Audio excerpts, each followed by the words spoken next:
నమస్తే. శ్రీ మాత్రే నమః. శ్రీ గురుభ్యో నమః.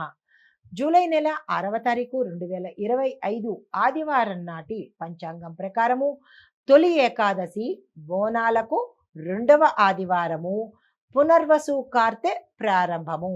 శ్రీ విశ్వావసు నామ సంవత్సరం ఉత్తరాయణం గ్రీష్మ ఋతువు ఆషాఢమాసం శుక్లపక్షం. ఈరోజు సూర్యోదయ సమయము తెల్లవారుజామున 5:50 సూర్యాస్తమ సమయము సాయంత్రం 6:51. ఈరోజు తిథి ఏకాదశి రాత్రి 9:13 వరకు. తదుపరి ద్వాదశి తిథి ప్రవేశము. నక్షత్రం విశాఖ రాత్రి 10:33 వరకు. తదుపరి అనురాధ నక్షత్ర ప్రవేశము. ఈరోజు వర్జ్యం తెల్లవారుజామున 3:06 నుండి తెల్లవారుజామున 4:52 వరకు.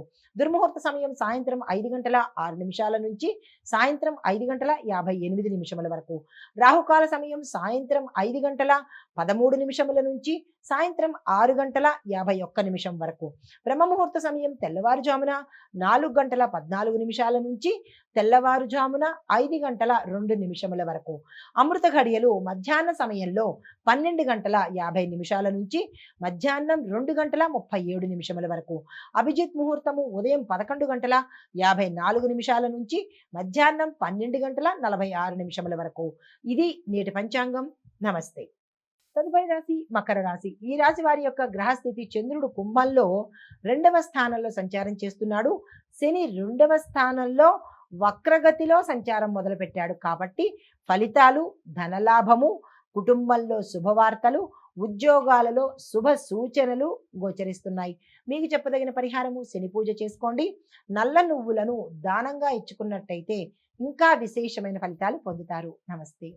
తదుపరి రాశి కుంభరాశి. ఈ రాశి వారి యొక్క గ్రహస్థితి చంద్రుడు లగ్నంలోను, శని భగవానుడు కూడా కుంభంలో వక్రగతిలో సంచారం చేస్తున్నారు. అయితే ఈ ఫలితాలు మీలో ఆత్మవిశ్వాసం మెరుగవుతుంది. కొత్త కొత్త అవకాశాలు ఎదురు చూస్తున్నాయి. దాన్ని అందుకునే ప్రయత్నం తప్పనిసరిగా చేసుకోండి. మీకు చెప్పదగిన పరిహారము శని భగవానుడి అష్టోత్తర పఠనం చేయండి. నల్లని బట్టలను దానంగా ఇచ్చినట్టయితే విశేషమైన ఫలితాలు పొందుతారు. నమస్తే. తదుపరి రాశి మీనరాశి. ఈ రాశి వారి యొక్క గ్రహస్థితి చంద్రుడు మకరంలో 12వ ఇంట సంచారం చేస్తున్నాడు. గురుడు శుక్రుడు ఇద్దరు కలిసి 3వ స్థానంలో సంచారం చేస్తున్నారు. ఈ సంచార ఫలితాలు ఖర్చుల మీద నియంత్రణ పెట్టుకోవలసిన సమయము, వృధా ఖర్చులు ఎక్కువయ్యే అవకాశము, అనారోగ్య సూచనలు, మానసిక ఒత్తిడి కనబడుతోంది. శుభకార్యాలకు సంబంధించి ఏ నిర్ణయాలు ఈరోజు తీసుకోకండి. మీకు చెప్పదగిన పరిహారము విష్ణువుకి పూజ చేయండి. తులసి ఆకులను నీటిలో వేసుకుని స్నానం చేసినట్టయితే మంచి ఫలితాలు పొందుతారు. నమస్తే.